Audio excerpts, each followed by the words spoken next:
And we're back. Topic of discussion for the day is boundaries. If you don't know who I am, which you most likely don't, my name is James. I run this channel because I like helping people and because it helps me. I mean that seriously. It is very difficult to try and give good advice and help people better their lives and live like a shithead. So this holds me super accountable, which is why I thoroughly enjoy every second of putting these videos out. Because when I help you, it helps me. It's a win-win for all of us, which is nice. So boundaries. Why are they important? What issues will you face when you start setting them? Not only external, but internal. You know, when I first decided to start fixing my life and start improving certain areas that I recognized were in a deficit, setting boundaries was not something that came to mind at all. I had this idea that I was going to be able to fix everything and work real hard and become this great version of myself, and that there was going to be no interference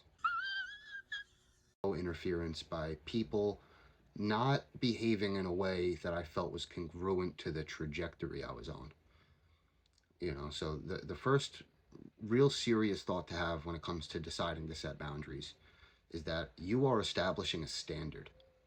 What you're doing is you're telling people and you're telling yourself that if behavior crosses this boundary, it's not to be accepted by me any longer.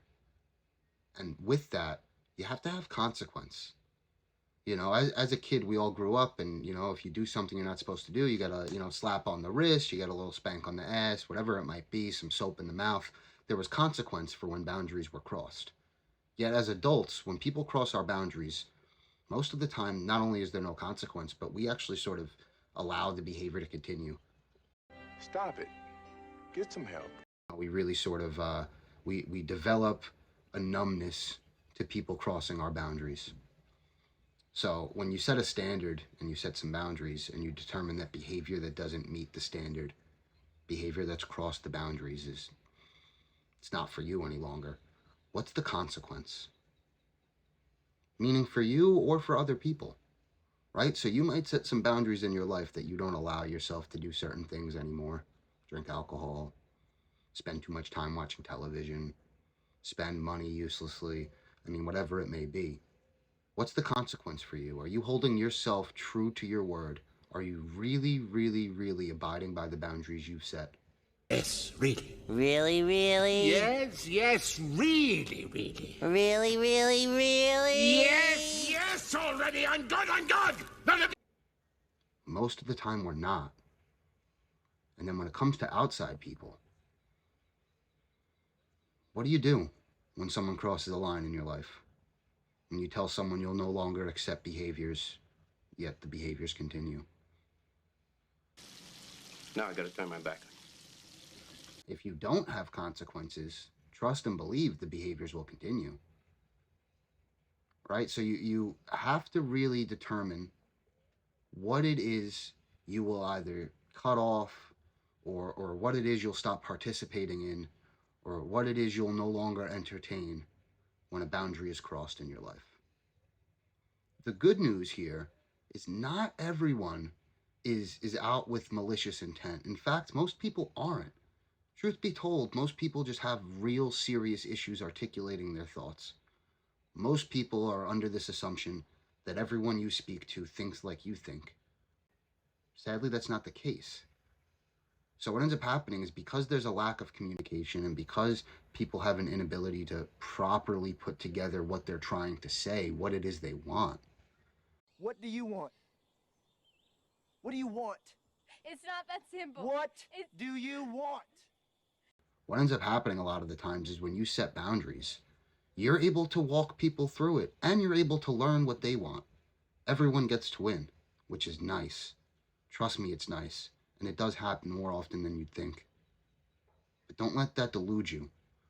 Sometimes you'll set boundaries, and people will continuously cross them with no expectation of consequence. And when you try to politely or kindly explain to them, listen, I have a new way of living.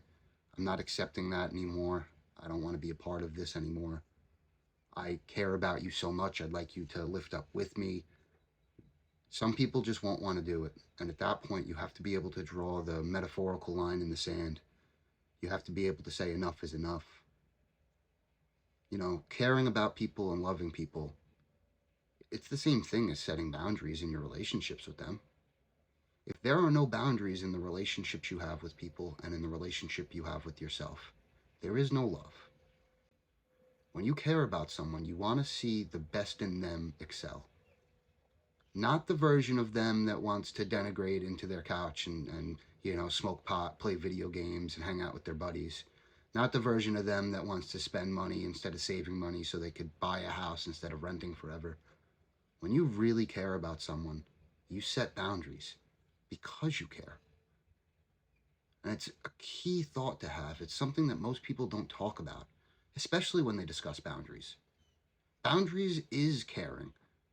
If you didn't care, you'd let people run rampant.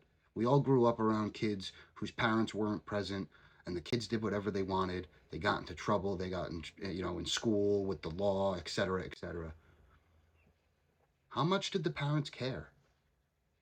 I mean, let's be real here. Can you honestly say that you care about yourself or you care about other people if you let them run through their lives with no standard to keep and no boundaries to stay within? No! God, please, no! No! You can't. I'm sorry. I mean that. You really can't. Now, I'm not saying intentions are bad.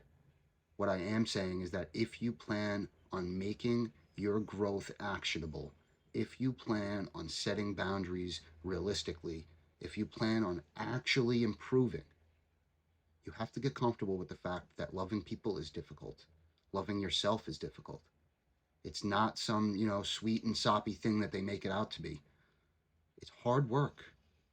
Because setting boundaries means you might have to let go sometimes.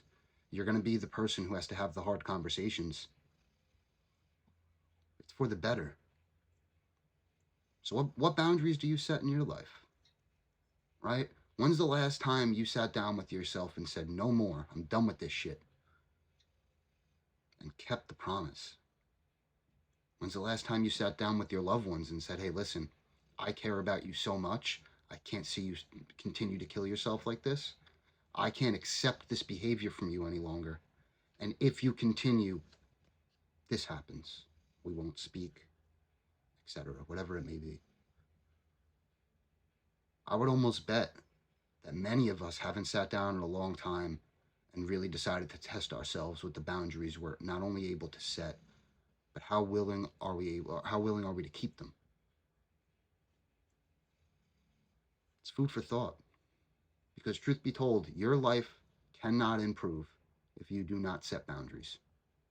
Growth is nothing but a dream if you cannot set boundaries. If you refuse to establish guidelines for your life, you will stay in the position you are in, and trust and believe none of us want to become the old person who looks back and says, I wish I could have fucking done better. So do better. Set boundaries. Keep them. And do it in love. Really in the spirit of bringing people with you. That's the name of the game, man. And if you can do that consistently, understanding that sometimes it might not work, I promise if you could do that, everything will start to get better. So with that, my friends, until next time, out.